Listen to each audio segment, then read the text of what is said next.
اعوذ باللہ من الشیطان الرجیم بسم اللہ الرحمن الرحیم ان اللہ وملائکتہ یصلون علی النبی یا ایھا الذین آمنوا صلوا علیہ وسلموا تسلیما اللہم صلی علی سیدنا ونبینا وشفیعنا ومولانا محمد وعلی آل محمد وبارک وسلم۔ محترم خواتین و حضرات، السلام علیکم۔ پیام صبح کے ساتھ ایک بار پھر حاضر میں ہوں آپ کا میزبان انیق احمد۔ خواتین و حضرات، آج 23 مارچ 2017۔ ذہن میں تاریخ رکھیے 23 مارچ 1940۔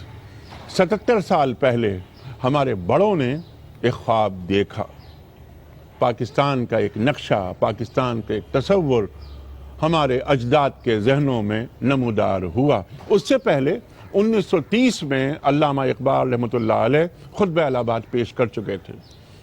بڑے خواب تھے تعبیروں سے جو ہمکنار ہونا چاہتے تھے۔ یہ جو 77 سال کا سفر ہوا، یہ کیسا رہا؟ آج ہم بات کروائیں گے اس موضوع پر اپنے عہد کے جید علماء سے، دانشوروں سے۔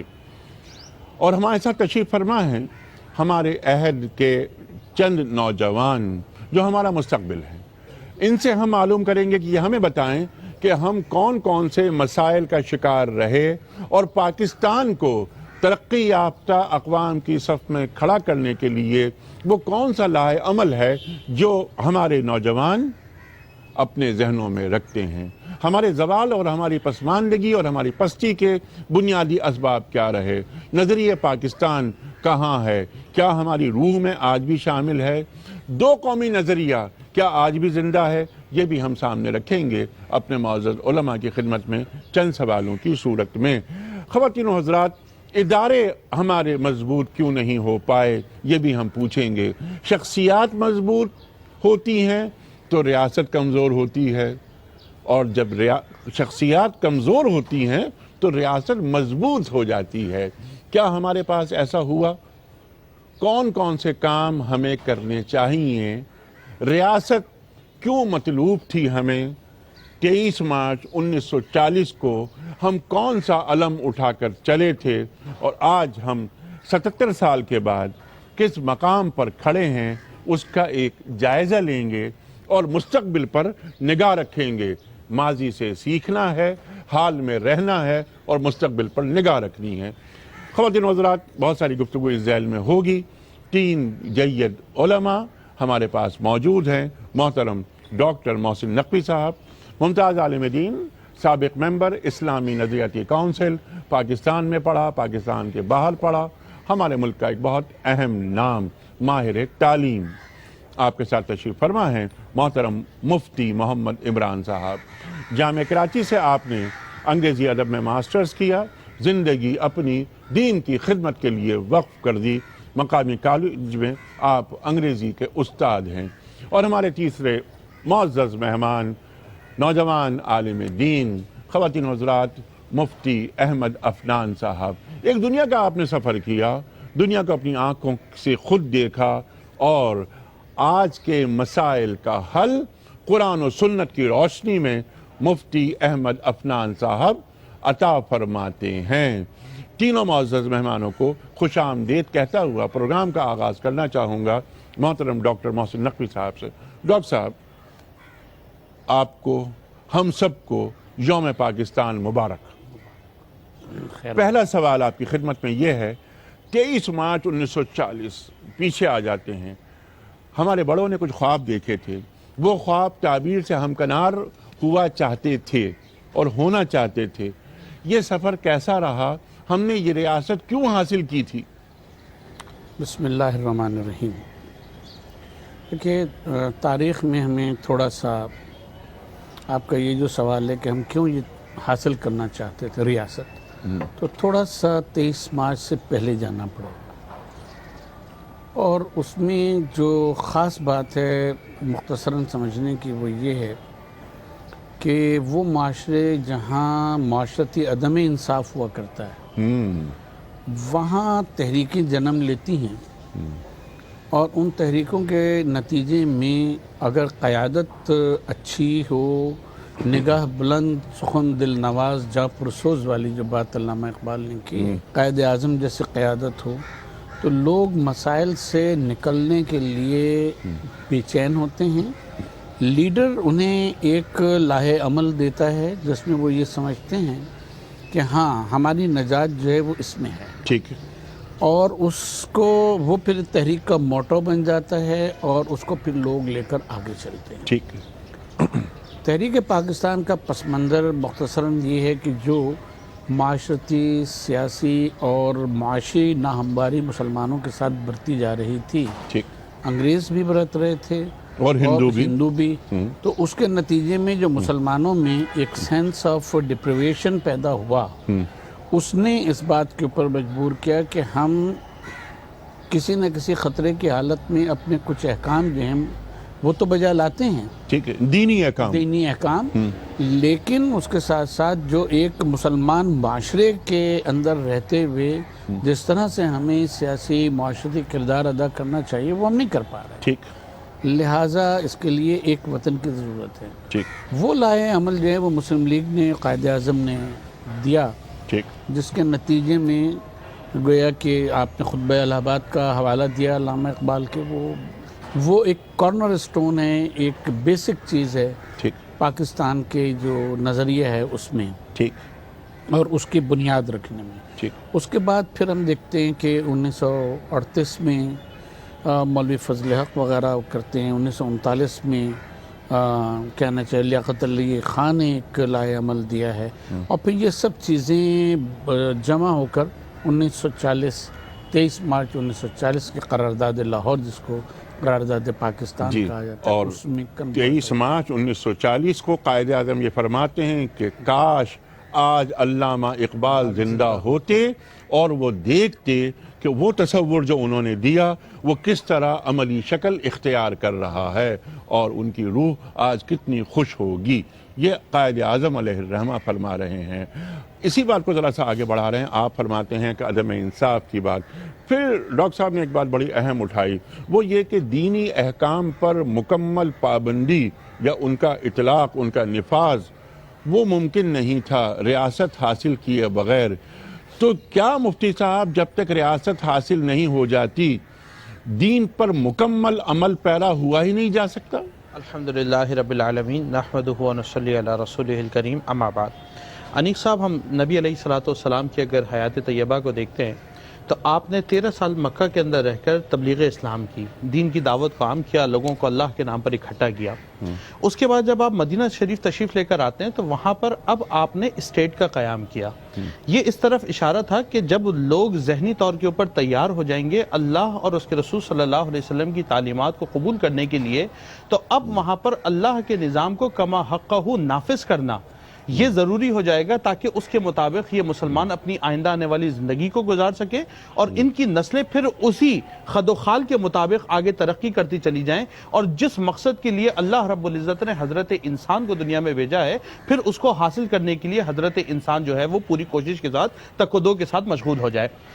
یہ جو پاکستان ہم نے حاصل کیا تھا، اس کی جو بنیادی وجہ ہے، جس طرح سے آپ گفتگو کے اندر اکثر یہ سنتے بھی ہیں اور کتابوں میں یہ بات موجود ہے کہ قائد اعظم محمد علی جناح علیہ رحمہ نے اپنی گفتگو کے اندر بارہا اس طرف اشارہ کیا تھا کہ ہم ایک ایسی تجربہ گاہ چاہتے ہیں جہاں شریعت اسلامی کے قوانین کا نفاذ کیا جا سکے۔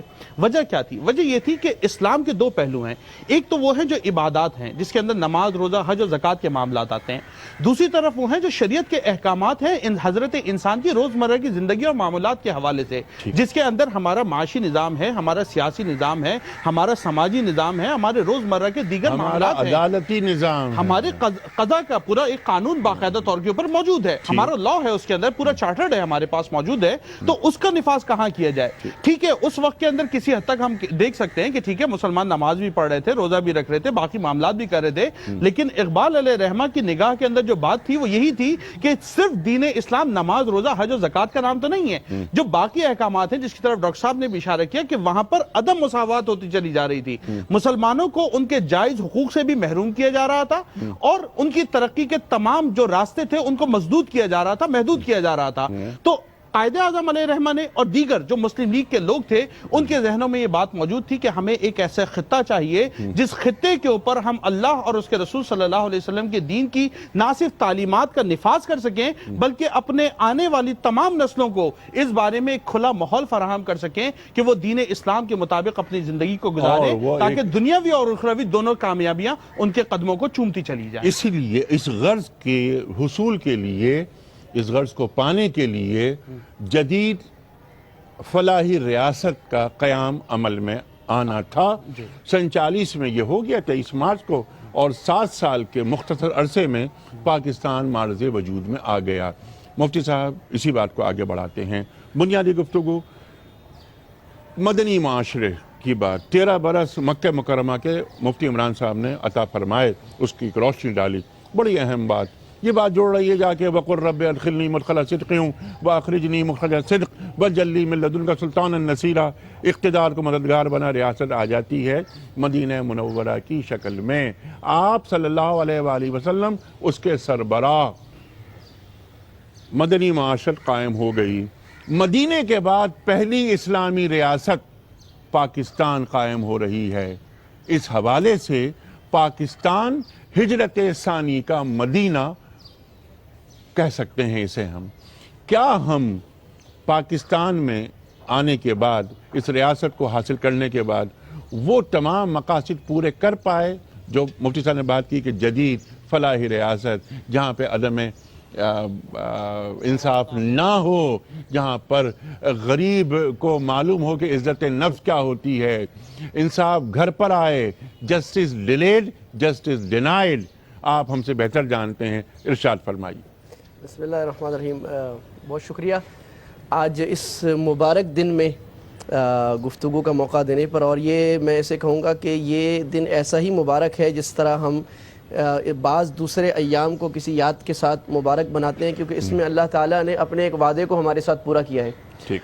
اور جیسے آپ نے کہا کہ اللہ تعالیٰ نے ریاست مدینہ کا ایک مظہر ہمیں دیا ہے، اور اگر ہم دیکھیں کہ ریاست مدینہ اور پاکستان کی مماثلتیں تو بہت ساری ہیں، یعنی تسلسل تو چل رہا تھا ریاست مدینہ کے بعد اسلامی مملکتوں کا، اور پھر جب زوال ہوا تو یہ معاملہ ٹوٹ گیا، اور پھر اللہ تعالیٰ نے پاکستان کی شکل میں گویا کہ ہم یہ کہیں کہ ایک ریوائول ہوا ہے، ایک نئی ریاست عطا فرمائی، اسی طرح جس طرح مدینہ اللہ نے عطا فرمائی تھی۔ وہاں بھی ایک ہجرت ہوئی تھی، یہاں بھی ایک ہجرت ہوئی، وہاں بھی بے سر و سامانی میں ہجرت ہوئی تھی، یہاں بھی بے سر و سامانی میں ہجرت ہوئی۔ وہاں بھی انصار نے قربانیوں کے ایسے مظہر پیش کیے تھے کہ دنیا کی تاریخ اسے پیش نہیں کر سکتی، یہاں بھی قربانیوں کے ایسے مظہر ہوئے کہ لوگوں نے بلینک چیک دیے، لوگوں نے اپنے گھر کھول دیے، اور لوگوں نے ان مہاجرین کو اپنے سینے میں بسایا۔ یہ بھی اللہ تعالیٰ نے ایسی جغرافیکل لوکیشن پہ ہمیں دیا ہے پاکستان، جس طرح مدینہ اللہ تعالیٰ نے عرب کے سینے میں دیا تھا، تو پاکستان کی جغرافیکل لوکیشن بھی اللہ تعالیٰ نے ایسی دی ہے کہ یہاں دریا ہیں، یہاں سمندر ہیں، یہاں مائنز ہیں، یہاں منرلز ہیں، اور انڈین اوشن اس وقت دنیا میں سب سے بڑی ٹریڈ یہاں سے ہو رہی ہے۔ تو اللہ تعالیٰ نے 4 موسموں والا اور منرلز والا اور لینڈ آف اپرچونٹیز ہمیں دی ہے۔ بالفاظ میں ایک وائس ایڈمرل صاحب اس وقت ایکٹنگ ہیں، ان کے ساتھ میں بیٹھا ہوتا تو وہ کہہ رہے تھے کہ ان کی بڑی نظر ہے، بڑی فکر والے آدمی ہیں، کہتے 3 بڑے معزے اللہ نے پاکستان کو دیے ہیں۔ نمبر 1 پاکستان کا آئین، ٹھیک، نمبر 2 پاکستان کا نیوکلیر پروگرام، اور نمبر 3 سی پیک۔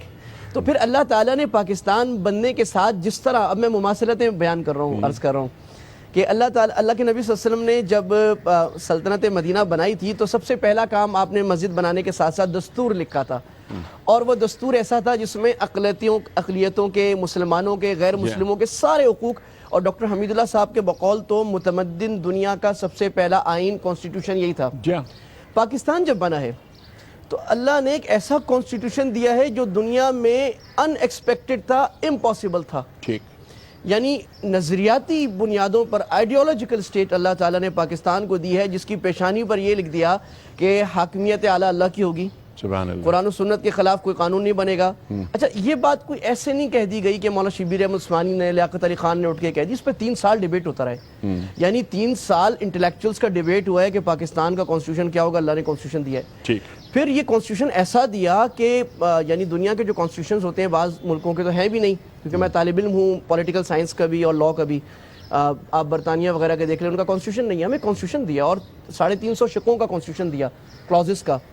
اور اس میں اتنا ڈیٹیل لکھ دیا گیا کہ ہر آدمی کو پتا ہے کہ پاکستانی کیا ہوتا ہے، اس کی شناخت آ گئی، اور یہ بات لکھ دی گئی کہ پاکستان کا طرز حکومت کیا ہوگا، یہاں تہذیب کیا ہوگی، یہاں تمدن کیا ہوگا. جو دنیا میں کانسٹیٹیوشنز میں بیسک چیپٹر ہوتا ہے فنڈامنٹل رائٹس، میں ایک بڑی اہم بات کرنے جا رہا ہوں.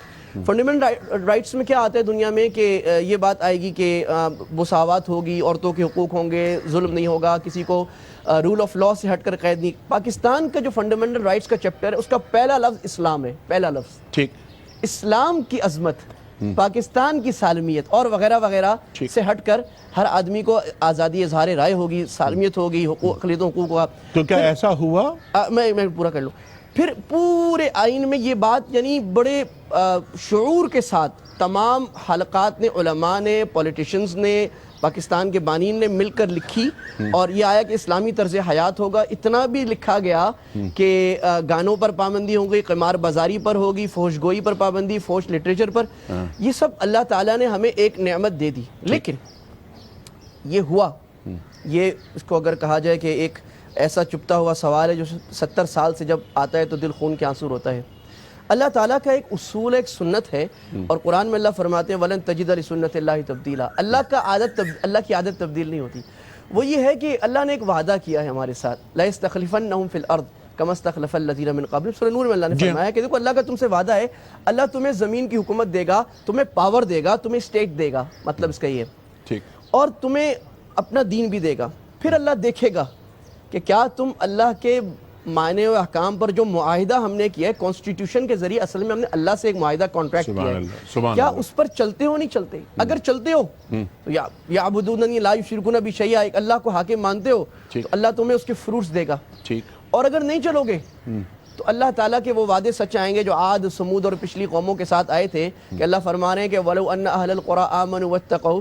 اگر یہ بستی والے اللہ پر ایمان لاتے، تقوی اختیار کرتے، بددیانتی نہ کرتے، تو ہم آسمان و زمین کے برکات کھولتے. وَلَٰكِنْ كَذَّبُوا، لیکن انہوں نے جھٹلایا. فَأَخَذْنَاهُمْ بِمَا كَانُوا يَكْسِبُونَ. اب پاکستان والوں کو اللہ نے پاکستان والوں کے اپنے بدعمالی کے سبب پکڑ لیا. اور کیسی کیسی نعمتیں پاکستان پر نازل کی.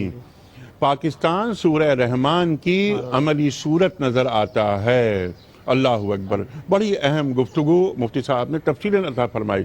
ڈاکٹر صاحب اس سے پہلے کہ سوال جواب کی طرف میں چلوں اور ان بچوں سے کچھ سوالات لیں، یہ فرما دیجئے آپ کے جو بڑے بڑے مسائل آپ نے تو بات کی، اور مفتی عفنان صاحب نے، اور مدینہ کی جو سماجیات، اس سے پاکستان کی سماجیات کا اس کا ایک موازنہ آپ نے فرمایا. ایک طرح سے انما المومنون اخوہ کی طرف بھی بات میرے ذہن میں جا رہی تھی، بات انصار اور مہاجر کی بات آپ نے پھر بات کی کہ پاکستان کے پاس جو 3 بڑی نعمتیں، کانسٹیٹیوشن، نیوکلیر پاور، سی پیک، یہ تمام چیزیں ہمارے پاس ہیں.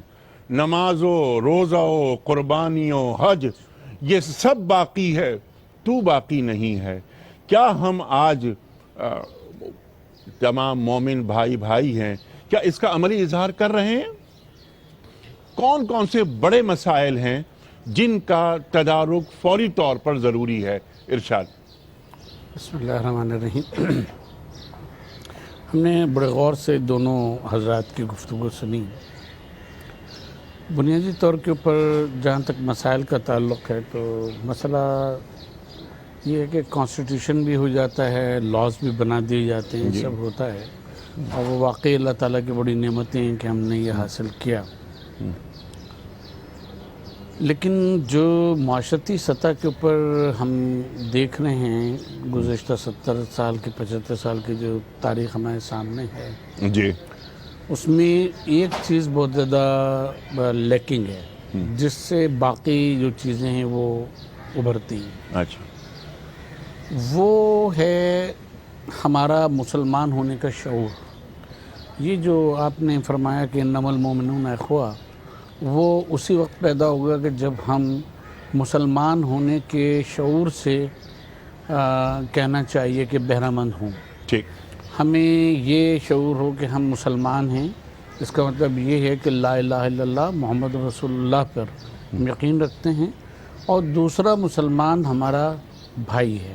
ٹھیک ہے. یہ شعور جو آپ نے بات فرمائی ڈاکٹر صاحب، یہ شعور کون پیدا کرے گا؟ کیا ہمارے سیاستداں یا ہمارے علماء؟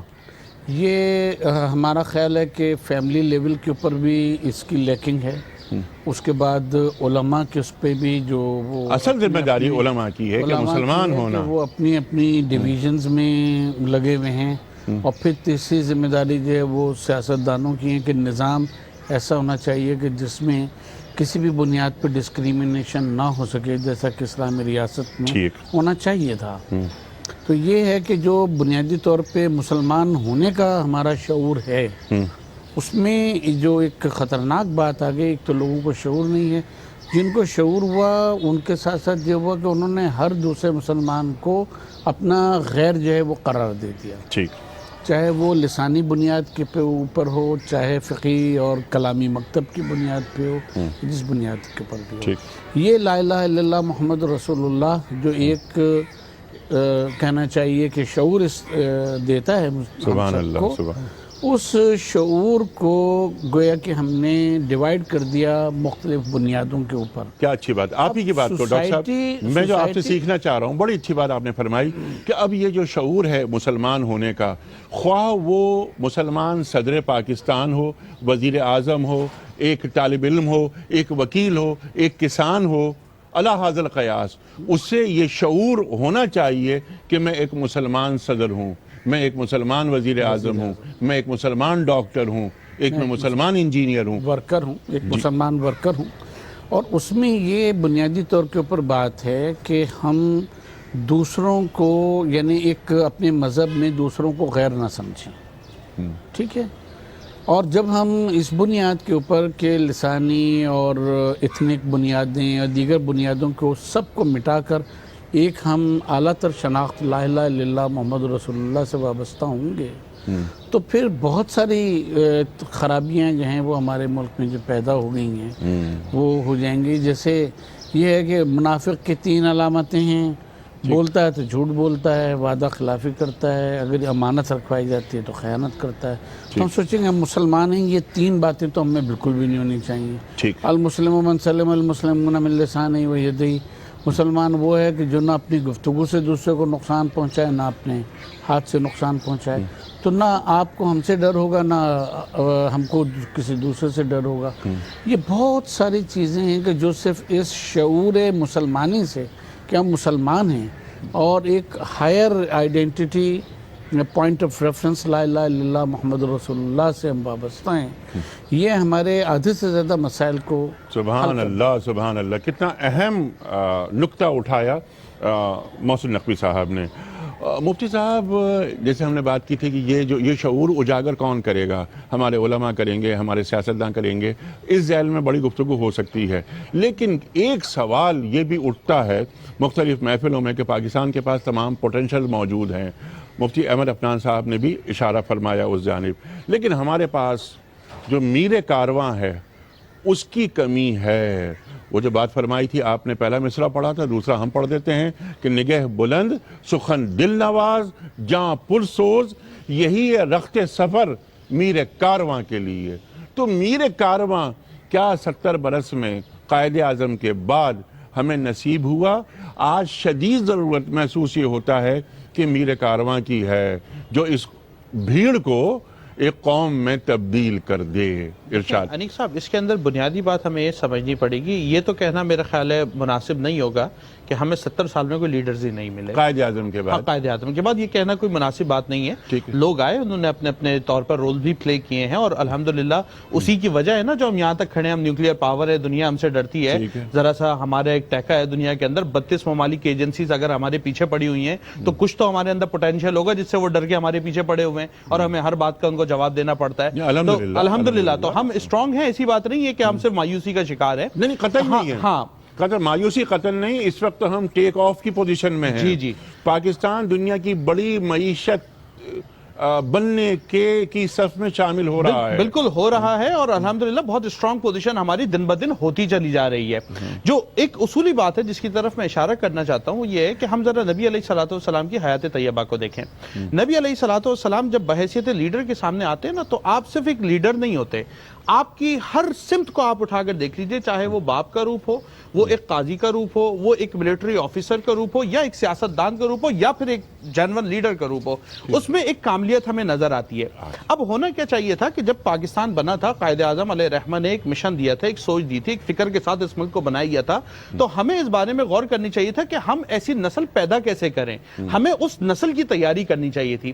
اب یہ کچھ دنوں پہلے بھی ہم نے ایک پروگرام کے اندر یہ بات کی تھی، ہمارے ساتھ ایک بہت بڑا ایشو یہ ہے کہ ہمارا جو ملک کا تعلیمی نظام ہے اس کے اندر ہمیں ابھی تک ہم یہ ڈیسائیڈ ہی نہیں کر سکے ہمیں پروڈکٹ چاہیے کیا، جس کے نتیجے میں ہو کیا رہا ہے کہ 6 مختلف سسٹم تعلیم کے ہم چلا رہے ہیں۔ ایک آغا خان بورڈ کا سسٹم چل رہا ہے، ایک سندھ بورڈ کا سسٹم چل رہا ہے، اس کے علاوہ مدارس کا ایک الگ نصاب تعلیم چل رہا ہے، ایک دیگر نصاب تعلیم چل رہا ہے۔ ہونا کیا چاہیے، اس کے اندر ایک یونیفارمٹی کو پیدا کیا جائے جس کے اندر جو بیس ہو وہ قرآن اور حدیث ہو۔ نبی علیہ الصلوۃ والسلام تعلیمات بالکل واضح ہے، آپ نے ارشاد فرمایا اپنے بچے کو سب سے پہلا کلمہ جو سکھاؤ وہ لا الہ الا اللہ کا کلمہ سکھاؤ۔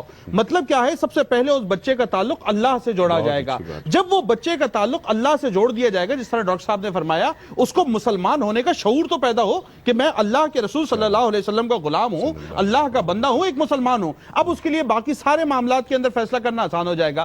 جب ہمارا تعلیمی نصاب قرآن بیسڈ ہوگا اور پھر پاکستان بیسڈ ہوگا، انشاءاللہ تبارک و تعالی ہمیں پوٹینشیل لیڈرشپ بھی ملے گی، اور ایسی لیڈرشپ ضرور ملے گی جو ہمیں ترقی کی راہ پر بہترین انداز میں گامزن کرانے والی بھی ہوگی اور ہمیں ترقی دلانے والی۔ سبحان اللہ، سبحان اللہ۔ اور اس چیز پر عمل ہم نہیں اگر کرتے جو فرمایا مفتی عمران صاحب نے، تو پھر ہم ایک بہترین نوکری کرنے والی قوم تو تیار کر سکتے ہیں، لیڈرشپ فراہم نہیں کی جا سکتی۔ ارشاد وہ آپ کو زیادہ بہتر یاد ہوگا اور آپ بہتر پڑھ سکتے ہیں عوام کے لیے۔ یہ شہادت گہے الفت میں قدم رکھنا، لوگ آسان سمجھتے ہیں مسلمان ہونا۔ اچھا، میں سمجھ رہا تھا کہ آپ مفتی صاحب کے گفتگو کے نتیجے میں جو شعر آپ کے ذہن میں آیا ہوگا وہ اکبر کا شعر ہوگا کہ یوں قتل پہ بچوں کے وہ بدنام نہ ہوتا، افسوس کہ فرعون کو کالج کے نہ سوجی۔ ہم کون سے بچے پیدا کر رہے ہیں ان تعلیمی اداروں سے؟ مفتی صاحب، آپ کا بھی تعلق نظام تعلیم سے ہے، آپ یہ ارشاد فرمائیے کہ اپنا نظام تعلیم جب تک ہم قائم نہیں کر لیں، بانگے تانگے کا نظام تعلیم ہم لے کر ہم مغربی علوم کو حاصل کرتے ہیں، اور ہم یہ چاہتے ہیں کہ مغربی علوم کے دودھ سے دین کا صحت مند مکھن نکل آئے، کیا ایسا ممکن ہے؟ ارشاد۔ بڑے اچھا نقطے کی طرف پھیر دیا مفتی عمران صاحب نے، میں مشہور ہوں اس کا۔ اگر صحیح اس وقت کے جو صحیح انٹلیکچولز ہیں جن کو دین کا شعور اور درد ہے، وہ سب یہی بات کر رہے ہیں کہ بیسک پرابلم جو تمام اس وقت جو ہمارے پرابلم جتنے آپ دیکھ لیں ان کا جو سلوشن ہے وہ ہمارا ایجوکیشن سسٹم ہے، اور اس بات کو مغرب نے سمجھا ہے، انہوں نے اپنا ایجوکیشن سسٹم صحیح کیا، لہٰذا ان کو وہ پروڈکٹ مل رہی ہے جس کو وہ چاہتے ہیں، جس کو وہ ان کو مل رہی ہے۔ دیکھیے، اگر ہم دیکھیں کہ اللہ کے نبی صلی اللہ علیہ وسلم نے پہلا جو قرآن نے کام شروع کیا وہ اقرا ہے، قرآن اقرا سے آیا ہے۔ پھر اللہ کے نبی صلی اللہ علیہ وسلم نے جو کام کیا تھا دار ارقم سے لے کر اور صفہ تک، وہ تعلیمی نظام بنا، ایجوکیشن سسٹم۔ پھر امہ جب آہستہ آہستہ آگے چلتی رہی ہے تو امہ کی جو گولڈن ایجز ہیں ہماری 800 سال 1000 کی ہماری، جب اسپین میں، بغداد میں، افریقہ، عرب اور ہندوستان میں ہماری حکومتیں رہی ہیں، اور ہمارا نظام، ہماری ایجوکیشن، ہماری اکانومی، ہمارا پولیٹیکل سسٹم، جس طرح آج لوگ آکسفورڈ اور ہارورڈ اور MIT جاتے ہیں، اس طرح لوگ بغداد اور فاس اور قرطبہ کی یونیورسٹیوں میں یورپینز آیا کرتے تھے۔ وہ نظام تعلیم کیا تھا؟ وہ نظام تعلیم یہ تھا کہ انڈر ون روف وہ لوگ پل رہے ہیں جو اسلامک آئیڈیالوجی میں بڑے پکے ہیں۔ الفاظ اقبال جو آپ نے بات کی کہ لیڈرشپ کی کوالٹیز کیا ہیں، تو اقبال تو کہہ گئے تھے کہ سبق پھر پڑھ صداقت کا، عدالت کا، شجاعت کا، لیا جائے گا تجھ سے کام پھر دنیا کی امامت کا۔ یہ وہ لیڈرشپ ٹریٹس ہیں جو اسلام نے ہمیں بتا دی ہیں۔ اچھا، وہ سب میں بنائے گئے، وہ پکے مومن تھے، پکے مسلمان تھے۔ بقول مفتی صاحب، ان کو پہلا سبق ماں کی گود سے درسگاہ تک لا الہ الا اللہ کا پڑھایا گیا تھا۔ یہ بتایا گیا تھا بیٹا آپ سائنسدان ہو تو مسلمان سائنسدان ہو، آپ ایسٹروناٹ ہو تو مسلمان ایسٹروناٹ ہو، آپ کیمسٹ میں چلتے ہو، کیمسٹری میں چلتے ہو، آپ انجینئرنگ میں چلتے ہو۔ دنیا نے دیکھا کہ ایک ایسی زبردست قسم کی گولڈن ایج کا رائز مسلمانوں میں ہوا جس کو اہل مغرب ویسٹ کہتے ہیں ہماری ڈارک ایجز تھیں، اور وہ رپورٹ کرتے ہیں کہ اس وقت دنیا میں ڈارک ایجز تھیں، حالانکہ یہ ان کی بہت بڑی خیانت ہے۔ دنیا میں ڈارک ایجز نہیں تھی، ویسٹ میں ڈارک ایجز تھیں، عالم اسلام کی تو لائٹ ایجز تھیں۔ ان لائٹ ایجز میں جتنی آج ماڈرن سائنسز ہے، اس کی بیس ان مسلمان سائنسدانوں نے رکھی ہے۔ کسی کو ہم جابر بن حیان جانتے ہیں، کسی کو شادبی، وہ پگڑی پہنے ہوئے ہے، ٹوپی پہنے ہوئے، 5 وقت نماز کا پابند ہے، اور سائنس کے فارمولے کیمسٹری کے بیسس نکالا، الجبرا نکالا۔ نکالنا ہے. ٹھیک ہے مفتی صاحب، یہی بات رہے گی جاری. بہت اہم گفتگو. صرف آپ کی گفتگو کے ذیل میں صرف ایک ہی جملہ کہوں گا یہاں کہ یہ کیا بات ہے کہ ہمیں اپنے کیس کو مضبوط بنانے کے لیے مثالیں ماضی سے لانی پڑتی ہیں. گفتگو کروائیں گے آپ سے، تینوں معزز مہمانوں سے. کچھ سوالات لیتے ہیں بچوں سے. ایک سوال مجھے اور یہ بھی کرنا ہے آپ تینوں حضرات سے کہ ہمارے پاس جو آبادی کا بڑا حصہ خواتین پر مشتمل ہے، کیا ہم اپنی خواتین کو پاکستان کی معاشی ترقی میں جو سرگرمیاں ہیں ان میں شامل کر سکتے ہیں؟ اس پہ کوئی قباحت تو نہیں؟ یہ میں آپ سے جانوں گا، لیکن پہلے ان بچوں سے کچھ سوالات. السلام علیکم جی، میرا نام احمد ہے اور میں محمد علی جناح یونیورسٹی سے تعلق رکھتا ہوں. میرا سوال مفتی صاححب سے. انہوں نے بہت اچھی بات کری. انہوں نے ایک چیز وضاحت کری کہ برطانیہ کا کوئی ریٹن کانسٹیٹیوشن نہیں ہے. اس کے علاوہ ہمارے بھی اگر 1973 کے آپ کانسٹیٹیوشن میں دیکھیں تو یہ بات لکھی ہوئی ہے کہ کوئی بھی آئین آپ نہیں بنا سکتے جو کہ شریعہ کے خلاف ہو. ہم آج دیکھتے ہیں کہ بہت سے ہمارے آئین تو بنے ہوئے ہیں لیکن اس کے اوپر ہم لوگ امپلیمنٹیشن ہوتے ہوئے نہیں دیکھتے. یعنی قانون بنے ہوئے ہیں. قانون بنے ہوئے ہیں جی. اب اس میں ایک چیز جو ہم لوگ اگزامپل لے سکتے ہیں، آپ کا بینکنگ سسٹم ہے. پاکستان کے اندر جو بینکنگ سسٹم چل رہا ہے وہ شرع کے خلاف چل رہا ہے، جس میں ربا کا ہم لوگ لین دین دیکھ رہے ہوتے ہیں.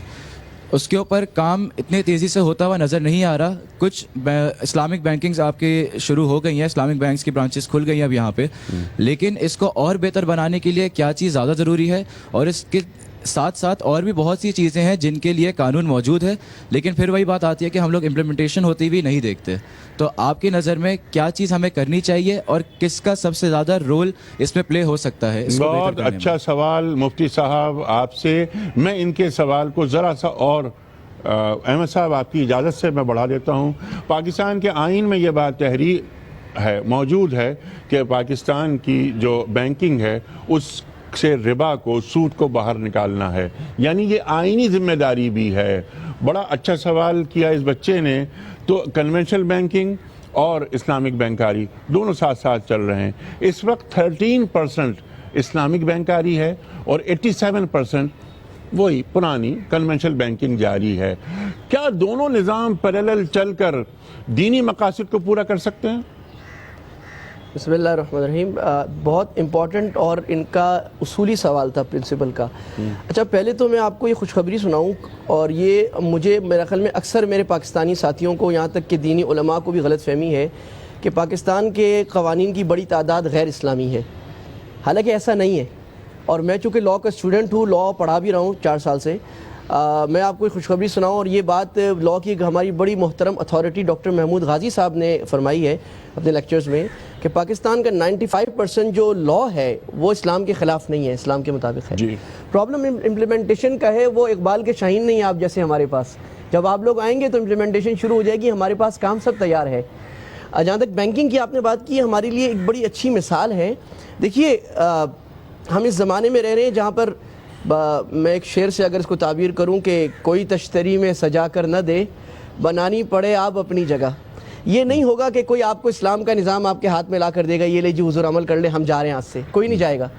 ہمیں خود آگے بڑھ کر باطل کو شکست دے کر اچھائی کو، روشنی کو اجاگر کر کے اندھیروں کو مٹانا پڑے گا. اس کے لیے محسن نقوی صاحب نے جو بات فرمائی کہ اس کے لیے سب سے پہلا کام یہ کہ میرے اندر مسلمان ہونے کا شعور بیدار ہو. یہ کیا اہم نقطہ اٹھایا نقوی صاحب نے. ارشاد، آپ کی گفتگو جاری ہے. تو میں کہتا ہوں بینکنگ سسٹم ہمارے لیے ایک بڑا روشنی کی کرن ہے کہ دیکھیے ہم یہ جو بات ہم کہہ رہے ہیں کہ حکومت کرے، اس کو ہم سب نے عذر لنگ بنا لیا ہے.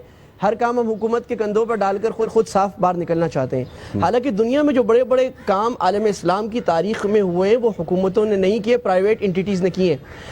اسلامک بینکنگ پرائیویٹ لوگوں نے اٹھائی، اور اتنا اٹھائی کہ حکومت مجبور ہو گئی لیجسلیشن کرنے پر، حکومت اس کو پروموٹ کرنے پر، اور اب بڑی تیزی سے وہ پیس جاتی جا رہی. ایک حد تک جب اسلامک بینکنگ کی پیس بہت سٹرونگ ہو جائے گی، انشاءاللہ کنونشنل بینکنگ خود پیچھے پیر جاری ہو جاتی چلی جائے گی. باقی شعبوں میں بھی علماء، ٹیکنیکل لوگ، پولیٹیشنز، ایکسپرٹس کی ذمہ داری یہ ہے کہ اسلام کو دور حاضر کی ترجمانی میں اس طرح پیش کرے کہ لوگوں کو نظر آئے کہ اسلام آج کے زمانے میں قابل عمل ہے. یہ کوئی پرانی دقیانوسی بات نہیں ہے. اس انداز میں لائیں تو سبحان اللہ، سبحان اللہ. دین کا کوئی بھی حکم ایسا نہیں جو ناممکن العمل ہو. لیکن یہ بڑی اچھی بات کی مفتی صاحب نے کہ آپ لوگ نکل کر سامنے آئے ہیں، مختلف شعبوں میں آپ جائیں گے اور پاکستان کی بنیادوں کو مزید مضبوط کریں گے.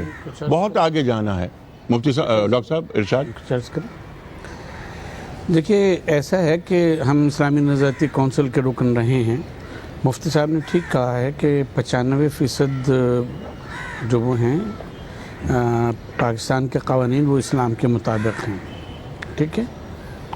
اچھا، جہاں تک بینکنگ سسٹم کی بات ہے، یہاں پہ ہم ایک بات عرض کریں گے کہ سب سے پہلی گائیڈ لائن اسلامی نظریاتی کونسل کے تحت ایک مجلس ایکسپرٹس کی بنی تھی، اور اس نے جو شریعہ کمپلائنس بینکنگ ہے اس کے اوپر ایک مینول تیار کیا تھا. اور یونیورسٹی آف کراچی کے جو ڈین وہ تھے وائس چانسلر رشید احمد صاحب جو اکنامسٹ تھے، وہ احسان رشید، ڈاکٹر احسان رشید، ان کی سربراہی میں وہ بنی تھی.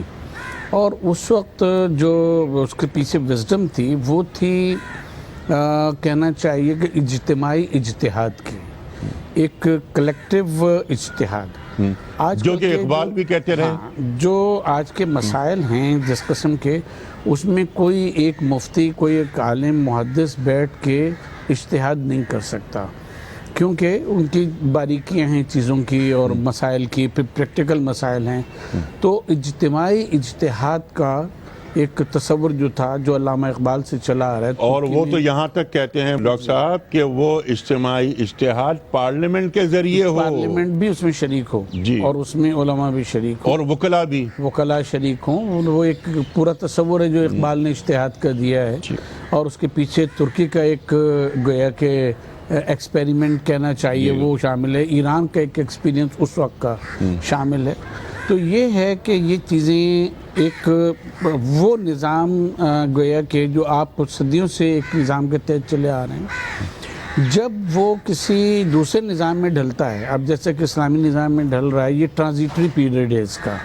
اس ٹرانزیٹری پیریڈ میں 100% ایسا نہیں ہو سکتا کہ ایک دم سے ختم کیا جائے اور دوسری چیز شروع کر دیں. بہترین بات ہے. وہ چیز جو ہے وہ اجتماعی اجتہاد کے ذریعے سے چیزیں، پیراڈائمز جو ہیں وہ طے ہوتے ہیں، جو SOPs ہیں اس کے وہ طے ہوتے ہیں، اور پھر وہ آہستہ آہستہ اس میں ڈھلتا چلا جائے. سبحان اللہ، سبحان اللہ، سبحان اللہ.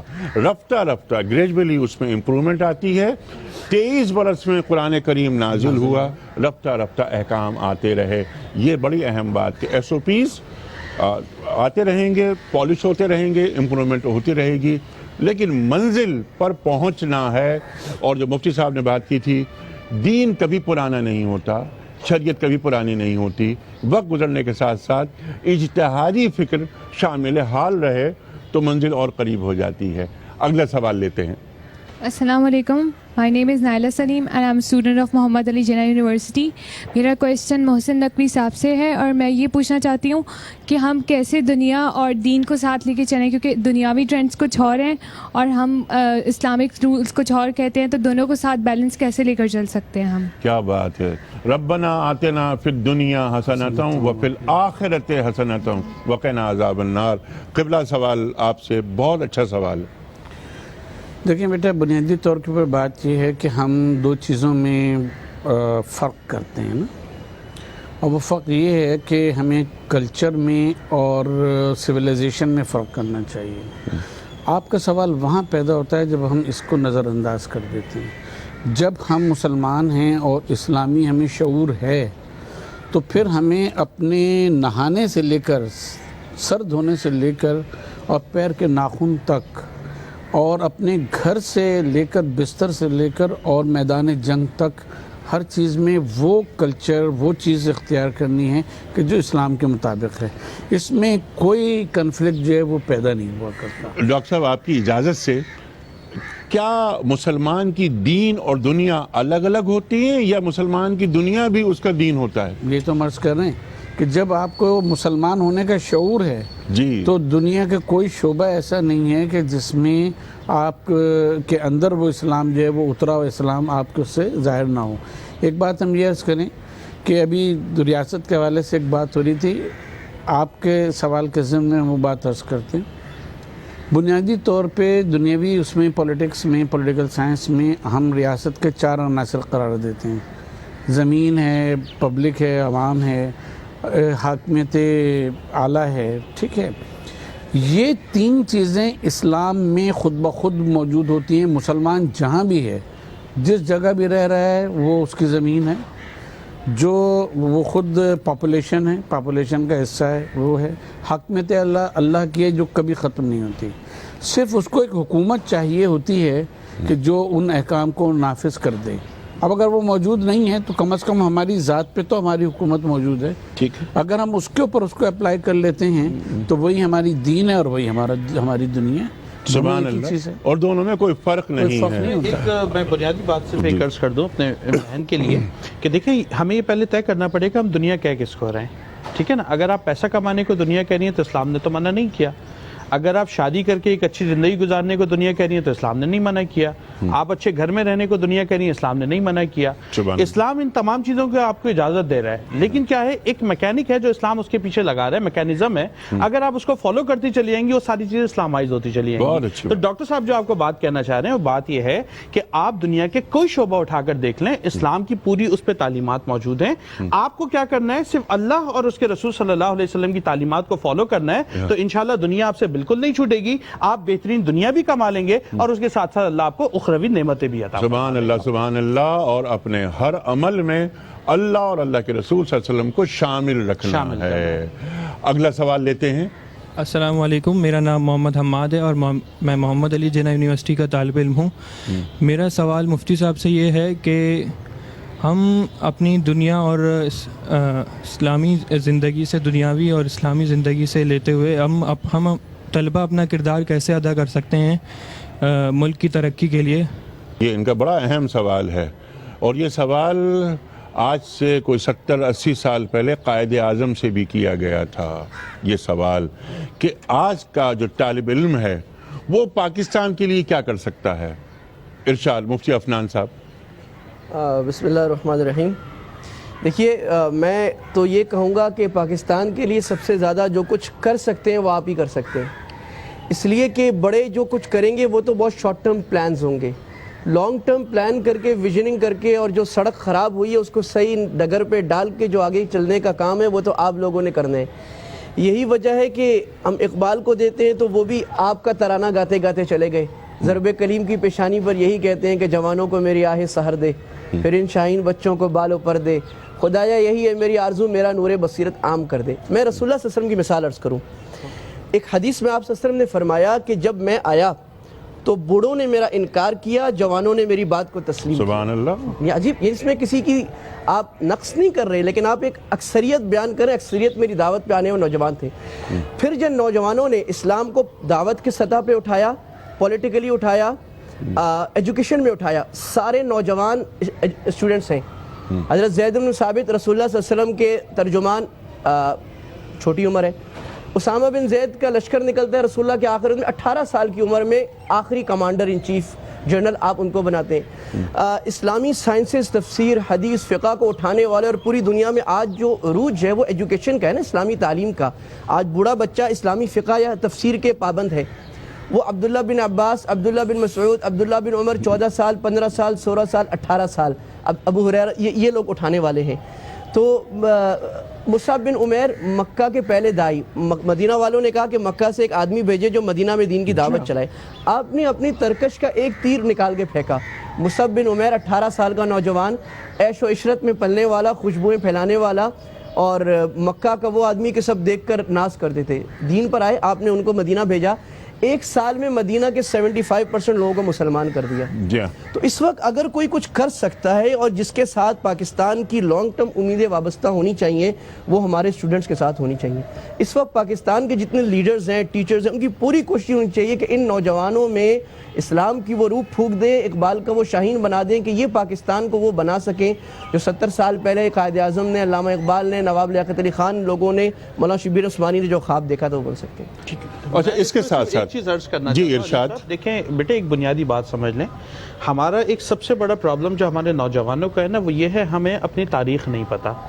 جب ہم اپنی ہسٹری نہیں جانتے نا تو بے تکی ہانکتے رہتے ہیں، اور جو بے تکی لوگ ہانکنے والے ہمارے چینلز پہ بیٹھے ہوتے ہیں، ادھر ادھر بیٹھے ہوتے ہیں نا، ہم ان سے متاثر ہو جاتے ہیں۔ لیکن مفتی صاحب اس کے تھوڑا ساتھ سا ساتھ آپ کی بات سے اتفاق کرتے ہوئے کہ ہسٹری کا نہیں پتا ہوتا، جی افسوسناک بات یہ ہے کہ مستقبل کا بھی نہیں پتا ہوتا۔ بالکل ایسے ہی ہے۔ آج کے نوجوان سے پوچھا جائے کہ بیٹا یا بیٹی 5 سال بعد تم کہاں کھڑی ہوئی ہوگی، یا تم کہاں کھڑے ہوئے ہوگے، 10 سال بعد تم کہاں کھڑے ہوئے ہوگے، تو ایک پلان بنانا چاہیے۔ بالکل ایسا ہی ہے، اپنے ماضی سے سیکھیں، اپنی ہسٹری کو دیکھیں، ہم نے پاکستان کیسے حاصل کیا، بزرگوں نے کیسے قربانی دی ہے، ایک پوری آپ کے سامنے 77 سال کی زندگی ہے، پوری ہسٹری آپ اس کو دیکھ لیں، نبی علیہ السلام کی حیات طیبہ کو دیکھیں، اب آپ دیکھیں میں پریزنٹ کنڈیشنز میں کیا رول پلے کر سکتا ہوں۔ انشاءاللہ آپ اس کو سامنے رکھتے ہوئے اپنا فیوچر پلان کریں گے نا تو بہت آسانی سے بہت بڑا کنٹریبیوشن ہے جو آپ کر سکتے ہیں۔ اور دیکھیں آپ ہی میں سے لوگ ہیں نا جو پولیٹیشنز بنتے ہیں، ہمارے طالب علموں میں سے ہی لوگ نکلتے ہیں جو جا کے بینکنگ سیٹ اپ سنبھال رہے ہیں، وہ سماج کو سنبھال رہے ہیں، وہ اکنامی سنبھال رہے ہیں، سب کچھ آپ ہی سنبھال رہے ہیں۔ تو اگر آپ لوگ پلان کر کے چلیں گے تو بہت بڑا کنٹریبیوشن ہو سکتا ہے۔ یعنی